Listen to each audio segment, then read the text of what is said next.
Today I will try to recreate a very old bread recipe I made in school back in the 80s. How's it gonna turn out?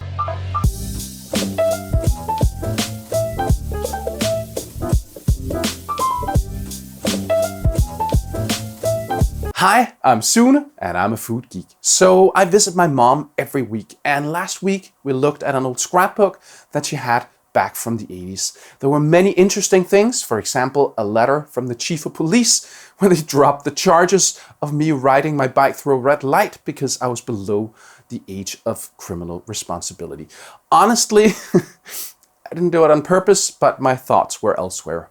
I did get run over by a car, my bike was totaled, but all I got was a bruise on my foot. Pretty lucky. Another thing were a couple of rememberable recipes. One bread my mom used to bake every week back in the late 80s, which we all thought were delicious. That recipe was one that I had baked in home ec class and brought home. We all liked it so much that my mom started baking it regularly. But she hasn't made it since I moved out. So when I saw it, I thought it'd be a lot of fun to try and bake it, see what kind of bread comes out of it, and share it with you guys. The recipe is called American oatmeal bread, but I don't remember it as anything like the oatmeal loaves that I bake these days. If you're new to this channel, I bake a lot of sourdough bread and I make delicious food from all over the world. If you want to see more of this content, please join me by subscribing and ringing the bell so you won't miss any future videos. So the recipe was made back in the 80s when we didn't have anything but all-purpose flour here in Denmark. Great Scott! So I will be using a regular supermarket all-purpose flour. It is the organic kind, which I don't have, think we had back then, but I don't have any regular all-purpose flour at home, and I don't really think it makes that much of a difference. The remaining ingredients are rolled oats, salt, fresh yeast, milk, and margarine, which I will substitute with butter. I know fresh yeast aren't common in many places, but it's the prevailing type here, and it can easily be substituted with dried yeast though. If you'd like to support the channel, please consider joining my Patreon. You can also buy some merch, or use the super thanks, or use the links in the description for tools and ingredients. Those were the words. This is the experiment. So if you want to follow along and make this bread, I'll put the converted numbers on screen. Using the imperial measurement, you'll get a somewhat larger bread, so they'll be easier to use. So the recipe tells us to combine 2 deciliters of rolled oats with 5 deciliters of water. Then bring it to a boil.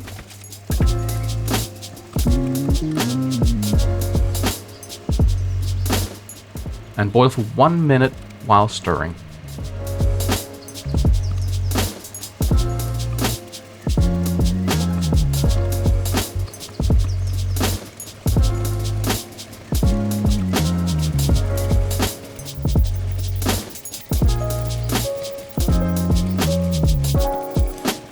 While it's still hot, stir in 2 teaspoons of salt and 15 grams of margarine, or in my case, butter. Sorry for the foggy image.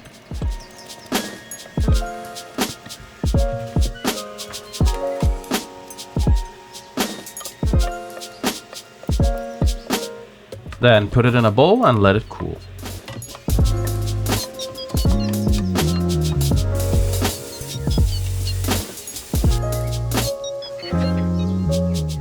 Then stir in 25 grams of fresh yeast into 1.5 deciliters of milk.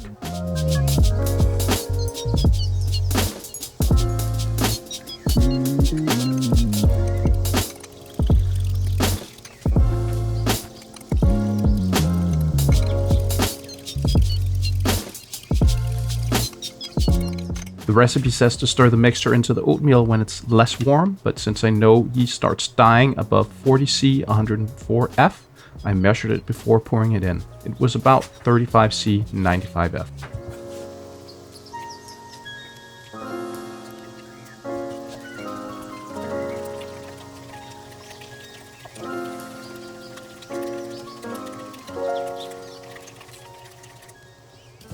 Then I add 700 grams of all-purpose flour and mix it in.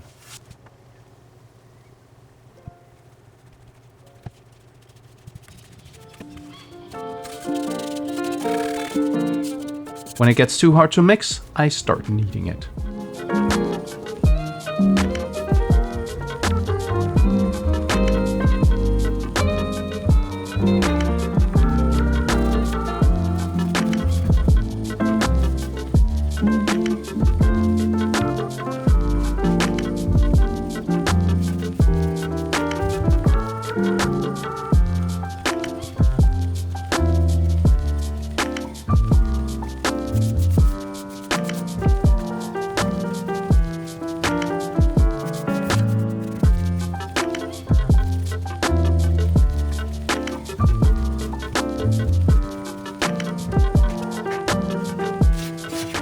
Then I butter my tin, because I bet we didn't have baking spray back then.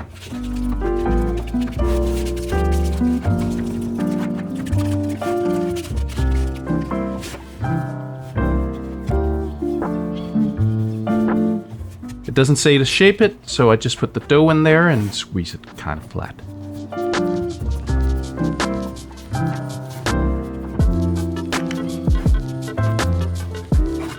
Then it needs to rise for 30 minutes.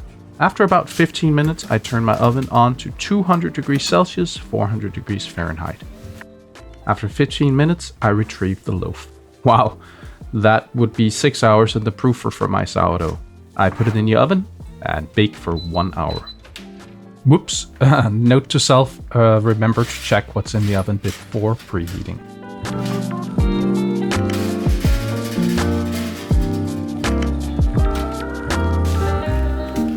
Then I take it out of the oven.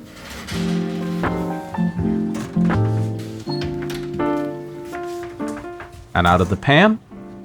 And let it cool down. Alright, let me show you a couple of pictures of how this loaf turned out.